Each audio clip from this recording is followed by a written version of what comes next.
When I was in college, I couldn't afford the extravagant spring break vacations to Mexico that all the Greek life people went on. Because of this, I spent my first 3 spring breaks on campus, which I actually didn't mind too much.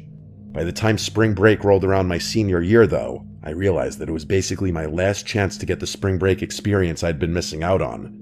Mexico was still out of the question since I'd still be paying everything myself. Eventually, my girlfriend Allie found a decently priced Airbnb that sounded pretty appealing. We figured we could turn it into a couple's getaway of sorts, so we invited her best friend Laya and her boyfriend Calvin. We were all super excited since we had never been on a vacation together before. The place we had picked wasn't your typical spring break Airbnb though. It was nestled in a really secluded, woodsy area in Lake County, California. There was a hot tub, an exposed fireplace, an antique-style record player, and some cots for stargazing outside. It was honestly perfect. The place was about 2.5 hours away, so we'd get a nice and relaxing drive on the way. Unfortunately, Calvin drove a really cramped Mini Cooper, meaning the girls had to squeeze into the back seat. He was honestly pretty insecure about his car and would get annoyed when one of us would make a comment about it, which was a pretty funny detail. As terrible as that car was, it was a drop top, which was really nice. We pulled in around 8 p.m. after it was already fully dark out. I can't even lie, the place looked a little scary late at night with all the lights off. When I say it was in the woods, I mean it.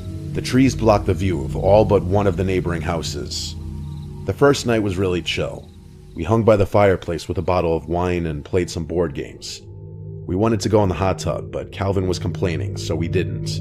He was honestly being pretty pouty for some reason, but we all just assumed there was something on his mind. The next night was better. We convinced Calvin to join us in the hot tub for some drinking games.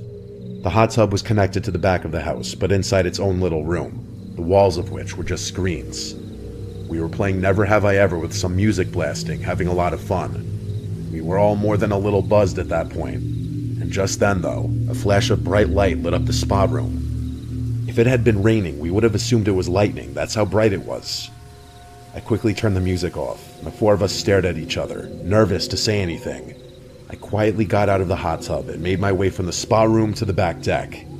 I looked out into the woods, but it was too dark to see anything. Out of nowhere, I started hearing a clicking sound coming from the woods. A few seconds later, I heard another one from a different direction, and then a whistling sound started up. The sounds kept coming, clicking and whistling from too many directions to keep track of. I yelled for Calvin and the girls to run inside, and I followed them into the house. The 4 of us huddled in the living room, not sure of what to do. I thought maybe it was a dumb prank or someone messing with us, which is why we didn't call the police right away. A few minutes later, though, someone started banging on the front door. The girls were hysterical, so I told Calvin to call the police while I grabbed the biggest knife in the kitchen, ready to protect everyone should it come to that. I yelled in a deep voice that I had a gun, which was obviously just a bluff. The banging stopped. Calvin said the police were on the way, but out there in the middle of nowhere, they could have been miles from us. We waited in silence for a few minutes. It was the tensest moment of my life.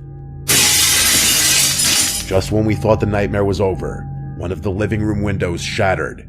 Someone had thrown a massive rock through it. The girls screamed, and I told everyone to run upstairs and lock the door. I stayed downstairs, bracing myself for a fight. By some miracle, no one came charging through the window. Eventually, I ran over to inspect the window, and noticed there was a piece of paper taped to the rock that had been thrown. Scribbled in black ink were the words, "Go away, you shouldn't be here." The police arrived shortly after and did a thorough search of the property. They of course found nothing. We weren't sticking around to wait for them though. We were packed up and out of there that night. The Airbnb hosts actually ended up giving us a refund, although they refused to talk about the situation. My girlfriend thinks there's something the owner wasn't telling us. Maybe she's right. I guess that could explain why the place was so cheap. Either way, I don't think I'll be taking any vacations or using Airbnb anytime soon.